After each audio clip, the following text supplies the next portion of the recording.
Brajesh Kumar online study Ganga channel में एक बार फिर से आपका स्वागत करता हूं और यूपी टीजीटी सोशल साइंस के ज्योग्राफी पोर्शन के लेकर के हम एक बार फिर से आपके सामने आए हैं। और हमने आपसे कहा था कि हमारा टॉपिक जो चल रहा था ज्वालामुखी जो समाप्त हो गया है। हमने कहा था लास्ट में हमने आपको एक वीडियो ऐसा देंगे जिसमें विशेषकर वही चीज़ें होंगी जिससे खास करके परीक्षाओं में प्रश्न अब तक पूछे गए हैं और ज़्यादातर पूछे जाते हैं। वैसे वर्गीकरण या इन सब चीज़ों से बहुत विशेष प्रश्न तो नहीं बनते, लेकिन ज्वालामुखी द्वारा बनने वाली स्थलाकृतियाँ हैं, चाहे वो अभ्यंतरिक हों चाहे बाह्य हों, ज्वालामुखी के जो उद्गार की अवधि के अनुसार या अवधि के अनुसार या उद्गार के प्रकार के अनुसार विस्फोटक प्रकार हैं, दरारी प्रकार हैं, जागृत ज्वालामुखी, सुषुप्त ज्वालामुखी, शांत ज्वालामुखी, इनसे क्वेश्चन जो है बराबर बनते रहते हैं। इस तरह की चर्चा हमने पीछे की है। आज हम कुछ प्रमुख ज्वालामुखी, विश्व के कुछ प्रमुख ज्वालामुखी और उनकी स्थिति तथा उनसे कुछ बनने वाले प्रश्नों पर आज हम चर्चा करेंगे। हमने एक लिस्ट जो है वह तैयार की है, कुछ ज्वालामुखी जो पॉपुलर हैं, ज़्यादातर कुछ प्रश्न इनसे पूछे गए हैं परीक्षाओं में और उनके स्थान के बारे में। परीक्षाओं में ज़्यादातर या तो जागृत ज्वालामुखी, सुषुप्त ज्वालामुखी या शांत ज्वालामुखी से प्रश्न पूछता है कि निम्न में से कौन सा ज्वालामुखी शांत है, कौन जागृत है, कौन सा सुषुप्त है। इसके अलावा ज्वालामुखी उद्गार के बाद बनने वाले शंख, क्रैटर, काल्डेरा, गेसर, इनसे भी प्रश्न आते हैं। जैसे पूछ लेता है कि शंख का वह भाग जिससे होकर के मैग्मा बाहर आता है उस मुख को क्या कहा जाए, उसे क्रेटर कहते हैं। काल्डेरा क्या होता है? क्रेटर का बड़ा रूप काल्डेरा होता है, ठीक है। कभी कभी ज्वालामुखी क्षेत्रों में गर्म जल जो है स्वतः ऊपर की तरफ उछलता, उसे क्या कहा जाता है? तो उसे जो है गेसर कहा जाता है। इस तरह के प्रश्न घुमा फिरा कर अब से बन सकते हैं। तो हमने कुछ प्रमुख ज्वालामुखी और उनके स्थानों को यहाँ पर लिखा, आप इसे नोट कर सकते हैं, इसका स्क्रीनशॉट ले लेंगे। काफ़ी इंपॉर्टेंट है, इससे बहुत सारे प्रश्न आपके बन सकते हैं। जैसे सस्ता रेनियर हुड, ये जो है मुख्य रूप से संयुक्त राज्य अमेरिका में पाया जाता है। चिम्बरेजो ये मध्य अमेरिका में पाया जाता है। देवमंद को सुल्तान, काकेकस और एलबुर्ज जो है ये ईरान में पाया जाता है। कुछ प्रमुख ज्वालामुखी और ज्वालामुखी जो है पर्वत, जब ज्वालामुखी लावा का ढेर जमा हो जाता है, वह धीरे धीरे जम करके ठोस हो जाता है, तो कभी इससे बड़े बड़े पर्वतों का भी निर्माण होता है। तो इससे देवमंद हो गया, को सुल्तान, काकेकस, एलबुर्ज, काकेकस और एलबुर्ज जो है ये माउंट पर्वत ही है। काकेकस पर्वत, एलबुर्ज ये ईरान में पाया जाता है। माउंट अरारात ये आपका तुर्की में है, जो तुर्की का सबसे बड़ा ऊंचा पर्वत है माउंट अरारात। और एलबुर्ज जो है ये ईरान का सबसे ऊंचा ज्वालामुखी, सबसे ऊंचा पर्वत है। यह के लिए दक्षिणी पश्चिमी एशिया में सबसे ऊंचा जो है वह माउंट अरारात ही है। उसके बाद एलबुर्ज है। बैरन ज्वालामुखी जो है यह भारत में पाया जाता है।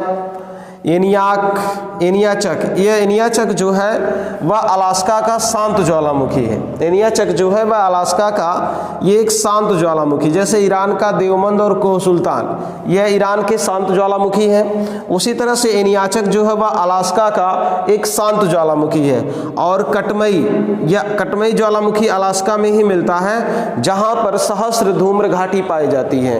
विश्व में सबसे ज़्यादा धुआंरे जो है वह अलास्का की धूम्र घाटी में पाए जाते हैं, जिसे सहस्र धूम्र घाटी के नाम से जाना जाता है। तो वह किस ज्वालामुखी में है? तो वह कटमई ज्वालामुखी में पाए जाते हैं। इसके अलावा कोटोपैक्सी ये इक्वाडोर है, यह दुनिया का सबसे ऊंचा ज्वालामुखी है। कोटोपैक्सी जो है यह दुनिया का सबसे ऊंचा ज्वालामुखी है। उसके बाद है माउंट एटना। माउंट एटना जो है सिसिली द्वीप पर मिलता है। एटना जो है वह एक जागृत ज्वालामुखी है। एटना और स्ट्राम्बोली ये दो जागृत ज्वालामुखी हैं। और एटना जो है सिसिली द्वीप पर पाया जाता है। सिसिली द्वीप जो है वह भूमध्य सागर में है। मोनालोवा जो है हवाई द्वीप पर मिलता है। हवाई द्वीप जो है वह प्रशांत महासागर में है। इसके अलावा विसुबियस जो है यह इटली में पाया जाता है। विसुबियस जो है यह सुषुप्त ज्वालामुखी है। विसुबियस जो है और क्राकाटाओ ये सुषुप्त ज्वालामुखी के उदाहरण हैं। किलिमंजारो ये तंजानिया में मिलता, अफ्रीका महाद्वीप में। अजोस डेल सडेलो ये अर्जेंटीना में और चिली पर, दोनों के स्थानों पर मिलता है। अर्जेंटीना और चिली ये लगे हुए देश हैं, इनके जो है दोनों देशों का प्रतिनिधित्व करता है। इसके अलावा जो है माउंट कैमरून। माउंट कैमरून जो है या कैमरून अफ्रीका में पड़ता है, अफ्रीका में वहाँ पर मिलता है।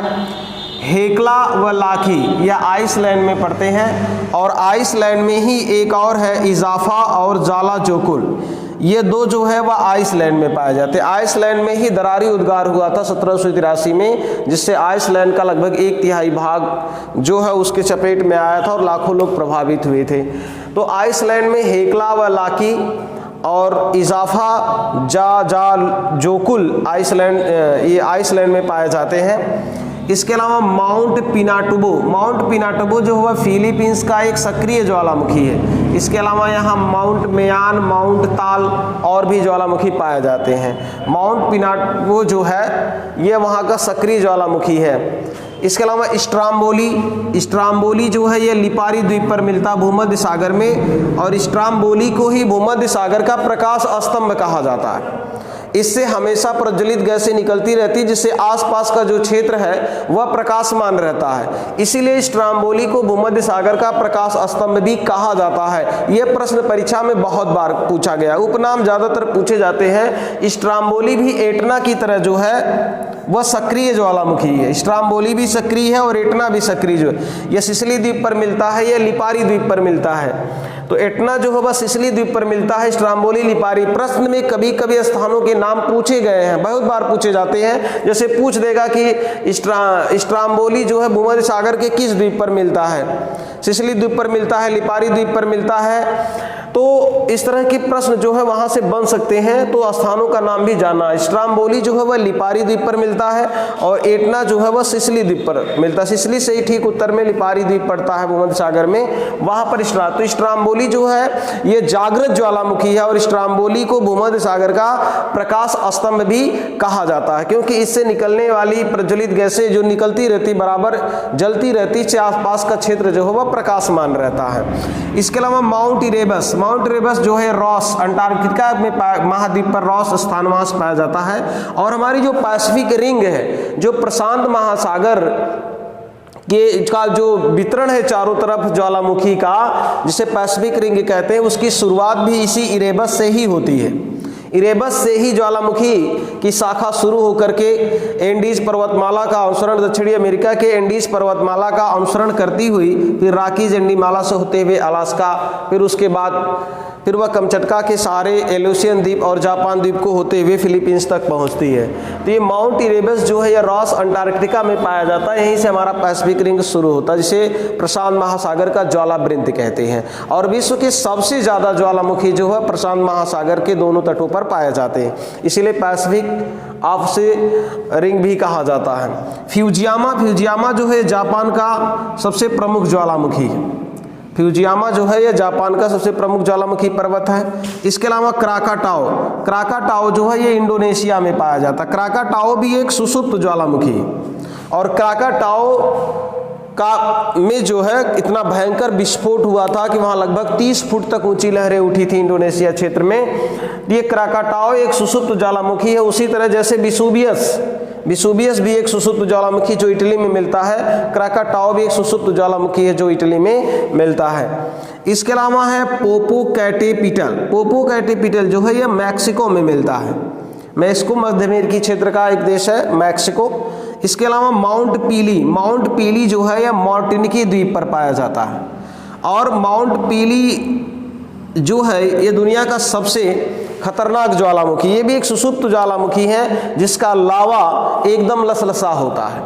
तो ये सबसे विस्फोटक ज्वालामुखियों में है। पीलियन तुल्य ज्वालामुखी जिसे कहा जाता है, ये सुषुप्त ज्वालामुखी है, और इनका लावा मैग्मा इतना लसदार होता है कि 1 या 2 उद्गारों के बाद ये पूरे नली को जाम कर देता है। और जब यहाँ से निकलने वाली जो गैसों की तीव्रता काफी अधिक हो जाती है तो ये काफी भयंकर विस्फोट के साथ निकलता है। तो 1902 में जो है वह पीली मार्टिनिकी द्वीप पर जो है पीली ज्वालामुखी का उद्गार हुआ था। तब से इस तरह के भयंकर उद्गार वाले ज्वालामुखियों को जो है वह पीलियन तुल्य ज्वालामुखी कहा जाता है। तो माउंट पीली जो है मार्टिनिकी द्वीप पर मिलता है। इजाफा जालाजोकुल ये आइसलैंड में मिलता है। इसके अलावा हेक्ला व लाकी भी आइसलैंड में मिलते हैं। तो इस तरह से ये कुछ प्रमुख ज्वालामुखी और किन स्थानों पर वह पाए जाते हैं, इसे आप नोट कर लीजिए या स्क्रीनशॉट ले लीजिए या उसे लिख लीजिए। और इसे आप बार बार देखेंगे, बार बार पढ़ेंगे तो जरूर धीरे धीरे जो है यह बातें दिमाग में आपके रूटीन करती रहेंगी। और जब ये रूटीन में रहेगा तो ये चीज़ें आपको आसानी से, उस तरह से रटने से नहीं याद होगा, बल्कि आप इसे बराबर पढ़ते रहिए, देखते रहिए, पढ़ते रहिए, देखते रहिए, तो इस तरह से यह आपको धीरे धीरे जो है याद हो जाएगा। तो ये विश्व के कुछ प्रमुख ज्वालामुखी और कहाँ पाए जाते हैं उन स्थानों के नाम है। ज्वालामुखी के स्थानों के नाम भी परीक्षाओं में पूछे जाते हैं। जैसे पूछ दिया है कि फ्यूजियामा कहाँ पाया जाता है, जापान में, कि इंडोनेशिया में, कि मैक्सिको में, तो वह जापान में पाया जाता है। क्राकाटाओ कहाँ मिलता है, कि पोपे कैपिटल कहाँ मिलता है, माउंट पीली कहाँ मिलता है, जाफा ज्वालामुखी कहाँ मिलेगा, बैरन द्वीप कहाँ, भारत का कौन सा द्वीप, भारत का कौन सा ज्वालामुखी है, बैरन है, या बैरन कहाँ का ज्वालामुखी है, वो भारत का है। इसके अलावा देवबंद को सुल्तान कहाँ के ज्वालामुखी हैं, तो वह ईरान के हैं। या ईरान में कौन से ज्वालामुखी पाए जाते हैं, तो उसमें से एक नाम दे देगा देवबंद, दूसरा नाम दे देगा। इस तरह से जो है घुमा फिरा करके वह प्रश्न बनाए जाते हैं ताकि ये जान सके कि आप की तैयारी कितनी है, आप कितना अध्ययन करते हैं, इस जानने के लिए प्रश्नों को थोड़ा सा घुमाया जाता है। इसके अलावा कुछ 3 चीज़ें और भी हैं, जैसे दुनिया के सबसे ज़्यादा ज्वालामुखी वाले देश। तो दुनिया के 3 टॉप ज्वालामुखी वाले देश दे हैं संयुक्त राज्य अमेरिका, जहां 173 ज्वालामुखी पाए जाते हैं। दुनिया में सबसे ज़्यादा ज्वालामुखी वह संयुक्त राज्य अमेरिका में, जहां कुल 173 ज्वालामुखी हैं। दूसरे नंबर पर रशिया आता है, रशिया में कुल 166 ज्वालामुखी हैं। और तीसरे नंबर पर इंडोनेशिया आता है, जहां पर 139। ये 3 टॉप विश्व के ज्वालामुखी वाले क्षेत्र हैं जहां पर सबसे ज़्यादा ज्वालामुखी पाए जाते हैं। संयुक्त राज्य अमेरिका में 173, रशिया में 166 और इंडोनेशिया में 139। तो इस तरह से यह ज्वालामुखी, उनके स्थान और ये टॉप 3 विश्व के ज्वालामुखी क्षेत्र हैं। तो दोस्तों ये ज्वालामुखी का टॉपिक जो है ये खत्म हो गया है। तो इस तरह से हमने सब कुछ बातें जो है इसमें लगभग बता दिए हैं। ये वीडियो आप बार बार देखिए। इसके अलावा जो भी चीज़ें आपको नोट करने लायक हो, कापी पेन लेकर के बैठा करिए, उसे आप नोट कर लीजिए।